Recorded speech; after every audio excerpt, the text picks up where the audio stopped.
Welcome to Tech Unheard, a podcast that takes you behind the scenes of the most exciting developments in technology. I'm Rene, your host and CEO of Arm.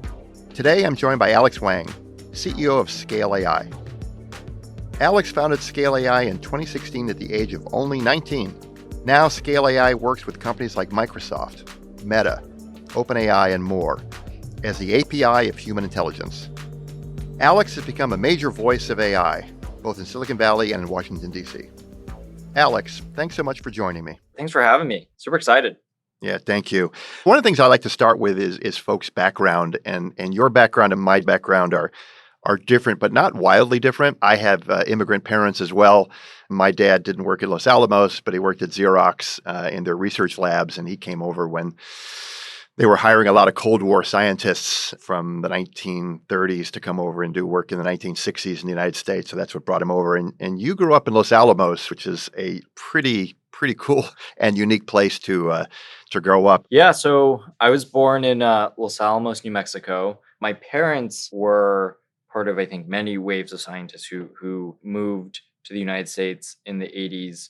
They did their PhDs here. And then they, for both of them, basically their first job in the US was at Los Alamos National Lab. And I think my mom particularly has only worked for one employer ever, which is Los Alamos National Lab. Wow. So they've been very dedicated to the lab there. And Los Alamos is a very unique place to grow up. It's the highest number of PhDs per capita, highest PhD per capita county in the United States. And it has this sort of continued air of, I would say, high embrace of sort of science and technology, but also sort of like really embracing weirdness. And it was sort of a special place to grow up. But it's also quite small. It was about 10,000 people when I was growing up. Did you go to a public high school? Yes, there's a great public school system in Los Alamos, as you might imagine, because most of the teachers are the partners of scientists. Right. I mean, I think it probably has to be one of the better STEM educations in the United States in public schools, just period.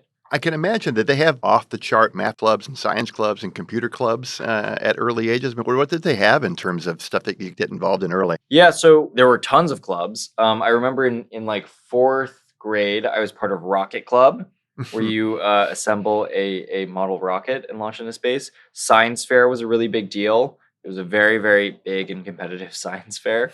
And then when I was in middle school, I got very, very deep into math competitions. Particularly, It was born out of the story's kind of funny. There was one math competition in particular called Math Counts, where if you placed in the top 4 in the state, you would get an all expense paid trip to Disney World in Orlando, Florida. And at that point, this was in 6th grade.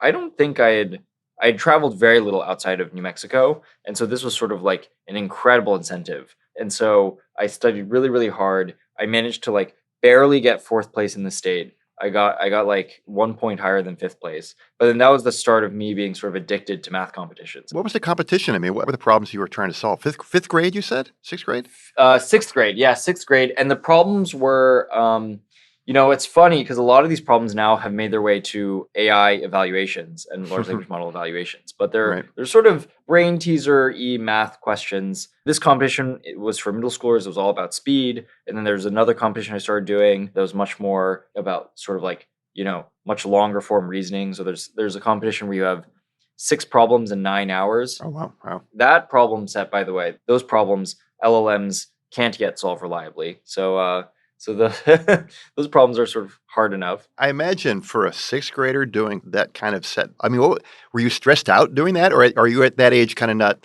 stress is not what you're thinking about? I think, stress was, I think because of competitions of various forms, whether it was, I did math competitions and I did violin competitions and all sorts of things. I think I learned to manage stress pretty well from an early age. But I mean, I remember there was one math competition where I had coffee for the first time ever right before the competition. And that was like I remember it still. It was probably one of the most exhilarating experiences of my life. It was really quite, I guess the competition didn't do random drug testing for caffeine stimulants back then. Yeah, exactly. Yeah. Exactly. So was it that kind of got you on the path to go do math and science in university? Yeah, so I mean, both my parents are physicists, and they both work on super secret stuff at Los Alamos National Lab. So I would say that the path to do STEM was kind of preordained in many ways. And, both of my brothers, I have two older brothers, they both have PhDs in STEM fields. Like, it was obvious that I was going to do STEM. The deviation came from my parents are both physicists. They obviously would love if their children also did physics. And I was very interested in physics, but I ended up going and doing computer science and AI. I think when you grow up in the birthplace of the atomic bomb and where all this incredible science has been done and you read about it, and there was sort of this there's this feeling in the air of incredible discovery. The closest place where that felt replicated in the modern day really was AI. AI was the field where it was like, wow, there's so much opportunity for discovery. There's so many unknown unknowns, and there's so much progress. Yeah, I want to come back to that because I know you chatted once publicly about Los Alamos and your background in atomic bombs. But when you were there, living there, did you have an overhang of feeling of significant scientific discovery was made there, or was there a feeling that the ultimate weapon was also created there? I'm just curious in terms of what the overall feeling was from folks who grew up there. Yeah, it's interesting. So there's a museum in town called Bradbury Science Museum. Yep. It's a small museum. There's like a life-size replica of Fat Man and another one of Little Boy. So wow. There's you can see what the bombs looked like. There's a whole section dedicated to sort of the aftermath of the bomb and what were the results in the war, what were the results after the war. There was this big theater, and you would watch these movies, which were pretty grim movies. Yeah. On the one hand, it would sort of glorify certainly the discovery, but you would, 60% of the movies would be about the bomb actually going off and the damage it caused and, all this stuff. So I would say there was certainly a sense of responsibility, real responsibility given by sort of the bomb and the implications of the bomb. But at the same time, there was also a real reverence to the scientific discovery, as well as the sort of convergence of scientific minds. So, being able to coalesce, Oppenheimer and Fermi and, all the other incredible scientists who coalesced around the effort, that was, I think, another sort of magical element. So I'm very curious. So you went to MIT and then very quickly decided you wanted to go off and do your own thing, which I always admire the courage of bright entrepreneurs like yourself who make that call. Tell us about how that all took place. It actually starts a little bit before then. So through all these math competitions that I did, there's a strong sort of, let's call it a mentorship community among people who do math and science competitions at the national level. There were sort of a few of them who organized this summer camp called Spark. It was this summer program for applied rationality, and then I don't remember what the C was, maybe and creativity or something. So it was a summer camp where they coalesced a lot of, I think, very bright teenagers and a lot of people who had done these math competitions. And the people running it happened to be some of the very early luminaries in AI. So one of the people running it was this guy, Paul Cristiano, who was, I think, one of the leading thinkers of AI safety, was an early member of OpenAI, invented RLHF, now runs the research at the US AI Safety Institute. The other person was a now professor at Berkeley, Jacob Steinhardt.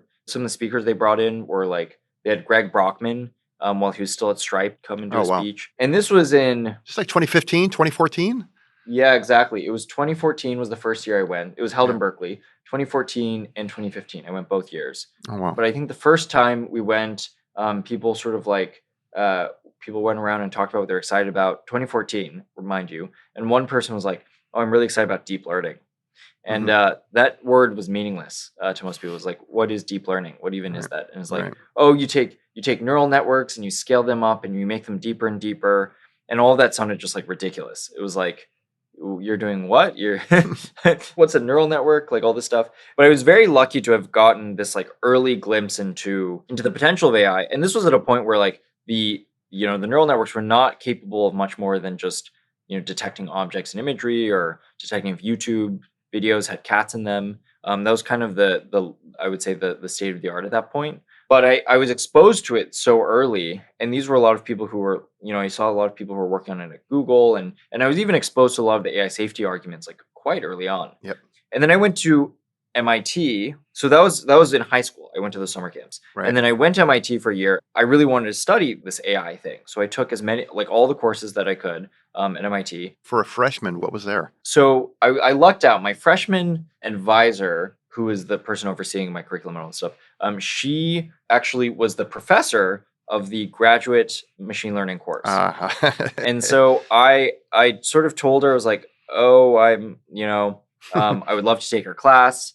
I would really love to be able to learn from you. And she was sort of skeptical as it were. But the first semester of MIT's passed no record. And so she's like, sure, you can try to take it, but we'll have to monitor your progress. And then quite luckily, I think this was truly luck. The first exam I did extremely well. I think she told me I got one of the top few scores in the whole class. And the class was a few hundred people. By the way, how did you convince her? I'm very impressed now in terms of, as a freshman, convincing your advisor, let me go off and take this graduate deep learning class. It was, as you find out in general in life, a lot of things, if you have a common connection, it becomes much easier. So yeah. I did this internship and I worked at Quora, the question and answer website. Sure. And there was a coworker of mine who had done research in the professor was Leslie Kelbling, in Professor Kelbling's lab, years and years ago. And so it was sort of... Got it. Yeah. You were already on to the magic of connections. Yeah, the magic of connections. So I took that course. I took all these courses. When I was at MIT was the year when DeepMind came out with AlphaGo, when Google released TensorFlow. And so deep learning, this thing that I had heard about years before, was becoming more mainstream. And so I wanted to try to apply it. So I tried to leverage it to build a camera inside my refrigerator that would tell me when my roommates were stealing my food. And I worked on it and I was like, wow, this is like this magical thing. You just put in a data set and then you press go and then you get a model spit out. And if your data set's really good, the model's really good. And so then I was like, oh, wait, that means the data set is really, really important. The data set is kind of doing the programming, so to speak. Yep. And that was really the origin behind Scale, was this sort of realization that data was going to be this critical component of all future progress in AI.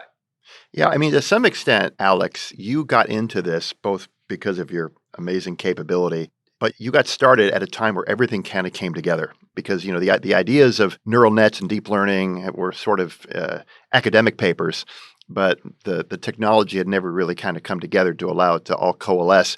If you go back to that moment of AlexNet, and I know publicly you state you're not a chips guy, but you're a bright guy, what was the big bang moment you think that's enabled all of this to come together? Was it the acknowledgement of the data set? Was it access to compute?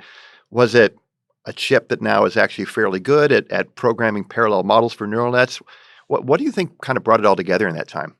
I think it was really all of the above. By the way, AlexNet, well, yeah, at the time there were a few things that happened at once. One is Fei Li, in her lab, created ImageNet, which was, at that time, this massive labeled data set. There was never any data set that large that anybody was doing serious machine learning on. And in fact, it was quite visionary from her because it was a size at which I think most people in the field would have assumed hey, there's no point in even having a data set that big because the models are just not going to be able to, you're not going to have enough computational power to learn from all of that. So the first was there's this massive data set. Then there was AlexNet, which, by the way, AlexNet was trained on CPUs, not GPUs originally. It was very brute forcey almost. And then AlexNet was this it was this crazy thing. It was this pretty crazy idea of just leveraging all that data, training this big neural network. It was not very intentional, which I think was very frustrating. The way that AI has gone as a field is very academically unsatisfying because it's so powerful, but it's not very clever. It's not very intentional from an academic perspective. And so you had AlexNet, and then you just had these early visionaries, many of whom sort of went on and really shaped the whole field, who realized that we really are just going to be able to scale this up, right? You have to optimize the compute. You can scale up the networks. You can scale up the data. You do all these things, and you're going to get incredible outcomes. And that's a really unsatisfying answer from a scientific perspective because, the answer is kind of oh yeah, you just do what we did before and you just scale it up. Right. There's no other tricks, but there were obviously some tricks along the way, but for the most part, it was this confluence of, these massive data centers being built up Web 2.0 reasons, basically for like Yep. the sort of like social and search era. And then so you had access to all this compute, and then because of the internet, you started getting the ability to produce very, very large scale data sets that you weren't able to produce before. And then you had these like brilliant scientists who were like working at this intersection, and these sort of three things came together.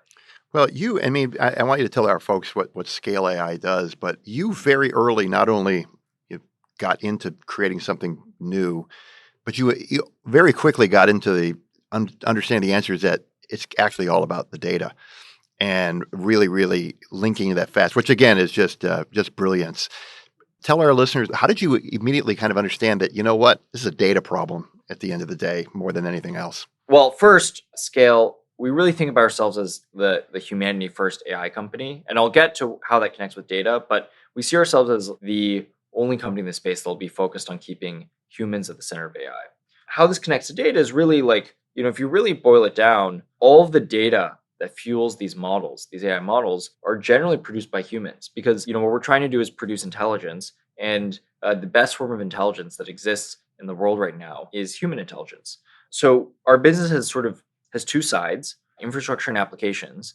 And at the heart of all of these problems in AI, we really see it really boils down to data problems. So what we do in our infrastructure side of our business is we generate massive scale data sets. We're probably one of the largest proprietary data sources, probably the largest proprietary data source for most of the model providers. I mean, we produce these large scale data sets to fuel AI development.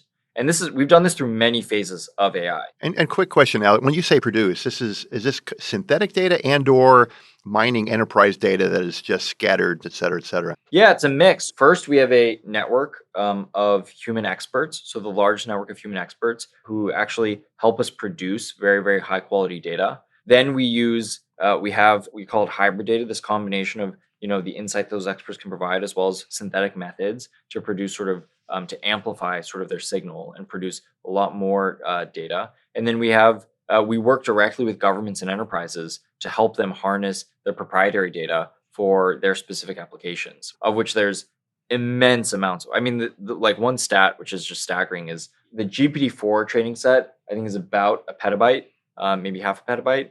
And then the JP Morgan's entire sort of like corporate data set across all of its data is in the hundreds of petabytes. That's insane.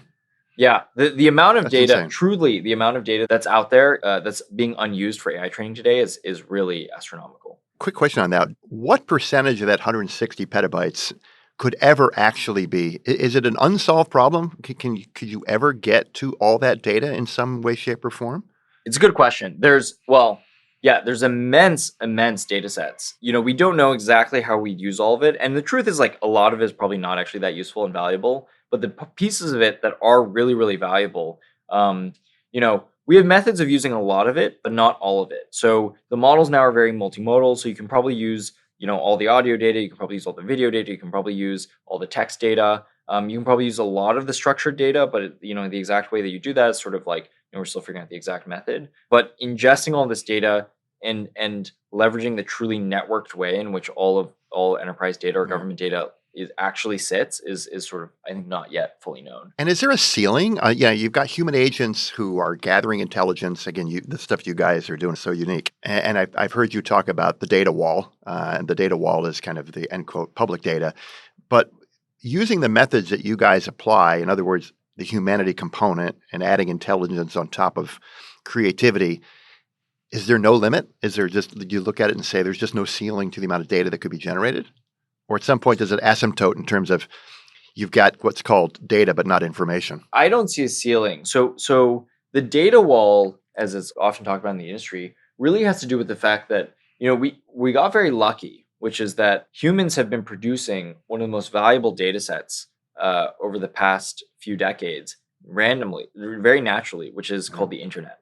Yep. And so a lot of the data that these models are trained on is the public internet. But that internet, it only grows every year at a certain rate, which is much, much slower than, unfortunately, we need to grow up for these models. And so the data wall really is that like, hey, we've run out of the internet, basically, and how are we going to produce new data? How are we going to have data abundance that gets us beyond this sort of like this like scaling limit? And so we don't see a limit to new data that we can produce or leveraging proprietary data from enterprises or governments. Like we don't see any near-term limit from these data sources. And I think long-term in the industry, like, the amount of hunger of AI models for data is fundamentally insatiable. And we've seen this like time and time again through every phase. Like, we started working in autonomous vehicles. That was when scale got started in 2016. That was the hotness, and that was the hot industry. And even in autonomous vehicles, a lot of the conversation was like, in conversation even now is like, is Tesla's approach better, where they just have millions of vehicles on the road, but they don't have LiDAR, or is the Waymo approach better, where they have a LiDAR and they have all these advanced sensors, but they may be more limited in terms of the number of vehicles? And the answer is like both just need so much data. The Tesla vehicles, their models are still very data hungry. The Waymo vehicles, like every new city requires like whole new data set to be able to train the model effectively. So the answer is like they're both ridiculously data hungry. And then we've seen that go from that era of early robotics and self-driving to LLMs and reasoning to now in one of the newest areas is robotics back again, humanoid robotics or other forms of robotics. And those are going to need incredible new sources of data. Yeah. It's one of these like incredibly fascinating industries, but there's a few things that are just like will always be invariant. Models will always want more data, and models will always want more compute, and those that will never change. It feels that way to me. I've been involved in so many trends over the years, whether PC, mobile phones, internet, and everyone says at some point it's asymptotes and you're on to the next thing. But artificial intelligence, which is the quest for information, humanity for as long as humanity has existed has had an insatiable quest and appetite for information. And that is why, to some extent, I think this is a little bit different. This has been fascinating. I would go on for another hour on this, but I want to ask you just a few other questions in the last few minutes we have left. You're a really young guy leading a really big company. I'm a CEO running a decent-sized company, and I've had lots and lots of years of experience. I've had lots and lots of bosses, and it took me a long time to get where I'm at. So I look at someone like you, and I say, you're doing such an amazing job leading a company at such a young age. Who are your mentors? Who are your coaches? How did you learn to become? I mean, first off, you're a brilliant guy in terms of the technology piece, but you're also leading a company, and a very big company, and a very valuable company. How do you do it? Who's taught you to be such a great leader? Yeah, one thing I think that I think most young founders learn, and I certainly learned this, is that being young is both an incredible advantage because you're naive and you don't have all the battle scars. You're going to push for the things that fundamentally, are right. You won't have like all these like guardrails built into the way that you operate. It also can be very tough because you have to very, very quickly learn how to be a good people leader and be a great leader of like a large organization, which is ridiculously hard. It's very, very difficult. Yeah. And so for me, I've been very lucky because I've had some great mentors through the years. So one of them is Jeff Wilke, who ran Amazon Consumer for many, many years. Yep. I think literally like over 1 million person organization. Absolutely. Jeff's amazing. And he's an incredible people leader. Some of our investors have been really investors and board members have been really instrumental through the years. So Mike Volpe. Yeah, Mike's amazing too.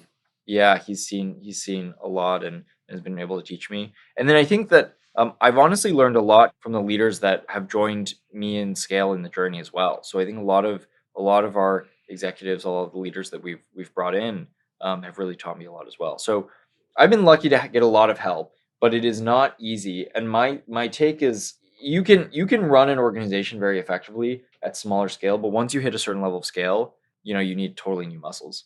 And do you think you're there yet?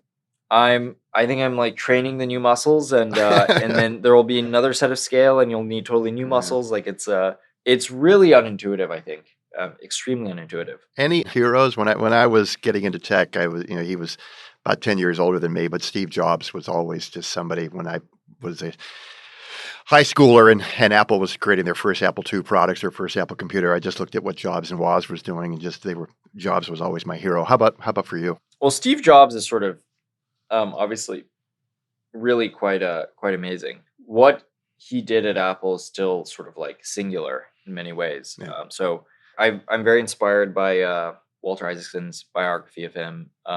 I was very inspired early on by Brad Stone's books about Amazon. So the Everything Store, that was very meaningful. And so I think that we're lucky to be able to, you can learn a lot about these companies and their leaders because of all the great writing that's out there. Absolutely. And the Isaacson book, having followed Jobs for decades, was sort of the tell-all, because he was the first one to ever write a biography about Jobs where Jobs gave him access and actually spoke to him on the record.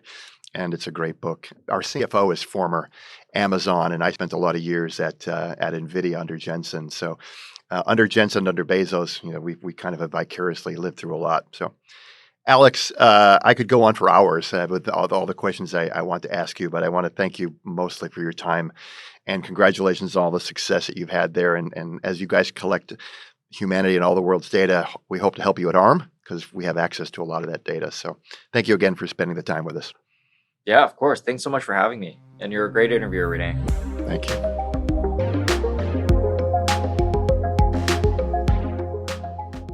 Thanks for listening to this month's episode of Tech Unheard. We'll be back next month for another look behind the boardroom door. To be sure you don't miss new episodes, follow Tech Unheard wherever you get your podcasts. Tech Unheard is a custom podcast series from ARM and National Public Media. And I'm ARM CEO Rene Haas. Thanks for listening to Tech Unheard. ARM Tech Unheard is a custom podcast series from ARM and National Public Media. Executive producers Erica Osher and Shannon Boerner. Project manager Colin Harden. Creative lead producer Isabel Robertson. Editors Andrew Meriwether and Kelly Drake. Composer Aaron Levison. ARM production contributors include Ami Badani, Claudia Brandon, Simon Jared, Jonathan Armstrong, Ben Webdell, Sofia McKenzie, Kristen Ray, and Saumil Shah. Tech Unheard is hosted by ARM Chief Executive Officer Rene Haas.